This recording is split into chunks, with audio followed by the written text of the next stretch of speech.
Good morning students. हम कर रहे थे चैप्टर नंबर 14 कैपिटलाइजेशन। हाँ जी, उसमें आज हम नेक्स्ट टॉपिक करेंगे under capitalisation. The term under capitalisation does not mean shortage of capital, यानी कि शॉर्टेज ऑफ फंड। यानी कि जो अंडर कैपिटलाइजेशन टर्म है उसका मतलब शॉर्टेज ऑफ कैपिटल या शॉर्टेज ऑफ फंड बिल्कुल भी नहीं होता। The term is just reverse to over capitalisation. जो अंडर कैपिटलाइजेशन है ये ओवर कैपिटलाइजेशन टर्म का बिल्कुल रिवर्स है। ओवर कैपिटलाइजेशन जो हम पहले स्टडी कर चुके, ओवर कैपिटलाइजेशन का मतलब क्या था? फंड की शॉर्टेज, फाइनेंस की शॉर्टेज। तो अंडर कैपिटलाइजेशन का मतलब शॉर्टेज ऑफ फंड या शॉर्टेज ऑफ कैपिटल तो बिल्कुल भी नहीं हो सकता, क्योंकि वो तो ओवर कैपिटलाइजेशन का मतलब है, और अंडर कैपिटलाइजेशन तो ओवर कैपिटलाइजेशन का बिल्कुल रिवर्स है। तो इस अदर वर्ड में समझेंगे हम इसको।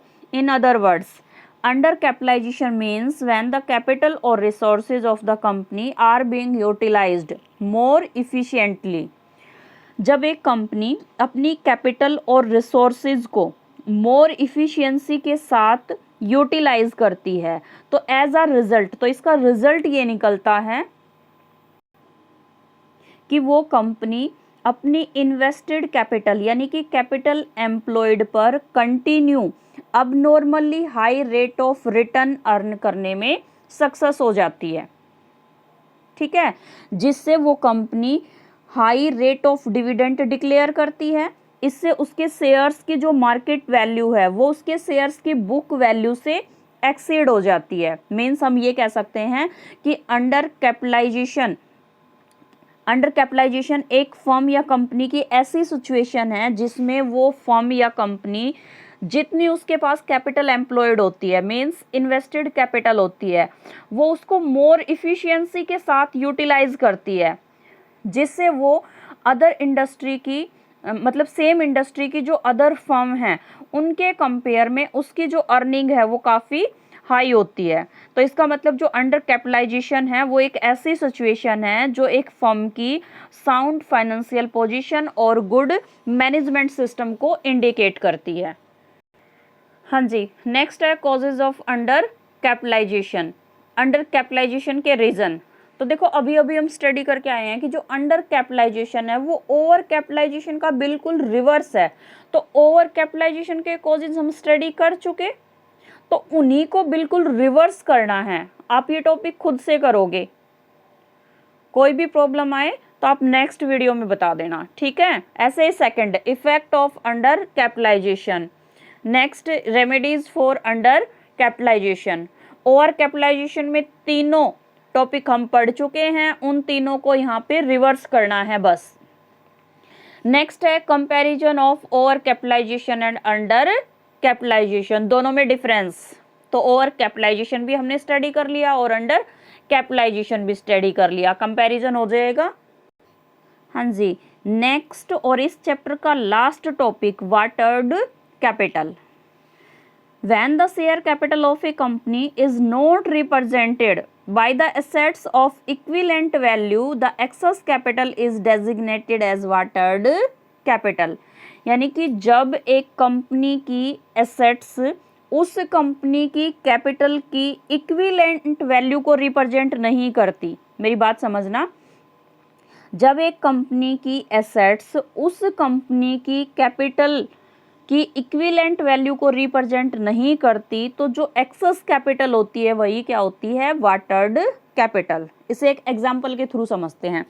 मैं मान लेती हूँ एक कंपनी की जो इन्वेस्टेड कैपिटल है वो है 5 लाख, मतलब 5 लाख उसने एक पर्टिकुलर एसेट्स में इन्वेस्ट कर दिए।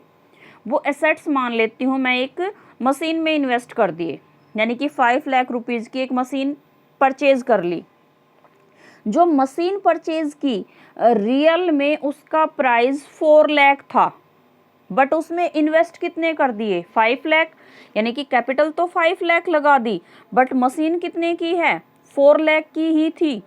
तो जो एसेट्स है क्या वो कैपिटल के इक्विवेलेंट वैल्यू को रिप्रेजेंट कर रही है?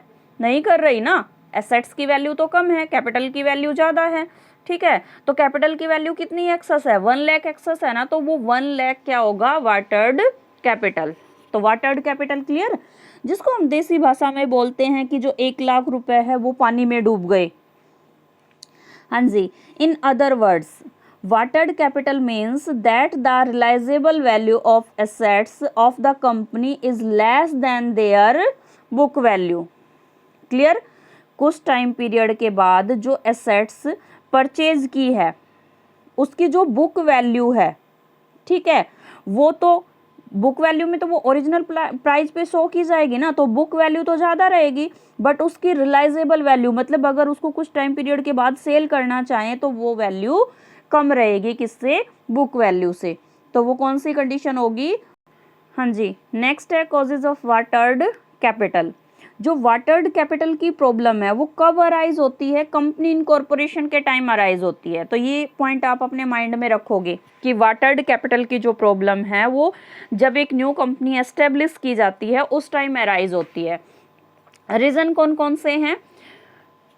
कई बार कंपनी इनकॉर्पोरेशन के टाइम जो प्रमोटर्स होता है, प्रमोटर को उसकी सर्विस के लिए excessive number of shares issue कर दिए जाते हैं और कंपनी उन शेयर्स पर सफिशिएंट अर्निंग करने में फेल हो जाती है।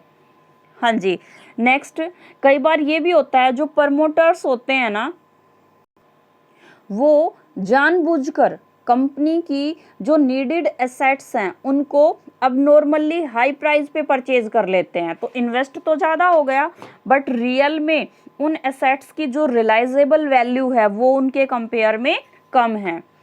नेक्स्ट कंडीशन, कई बार ये भी होता है कि जब इनटेंजिबल एसेट्स परचेज की जाती है लाइक पेटेंट्स है, कॉपीराइट है, गुडविल है, ठीक है, इनको हाई वैल्यू पे कंपनी परचेज कर लेती है बट कुछ टाइम पीरियड के बाद ये वर्थलेस हो जाती है।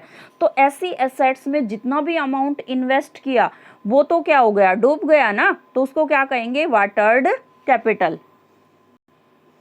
Difference between watered capital and over capitalisation. Generally क्या होता है कि हम वाटर्ड कैपिटल और ओवर कैपिटलाइजेशन दोनों को एक ही सेंस में यूज कर लेते हैं बट दोनों में डिफरेंस है, क्योंकि जो वाटर्ड कैपिटल की सिचुएशन है वो कब अराइज होती है? कंपनी इनकॉर्पोरेशन के टाइम, यानी कि जिस टाइम कंपनी को एस्टेब्लिश किया जाता है। बट ओवर कैपिटलाइजेशन की कंडीशन कब अराइज होती है? जब कंपनी अपनी इन्वेस्टेड कैपिटल यानी कि कैपिटल एम्प्लॉयड पे सफिशिएंट अर्निंग अर्न करने में फेल हो जाती है, उस टाइम ओवर कैपिटलाइजेशन की सिचुएशन क्रिएट होती है। तो दोनों में डिफरेंस क्लियर?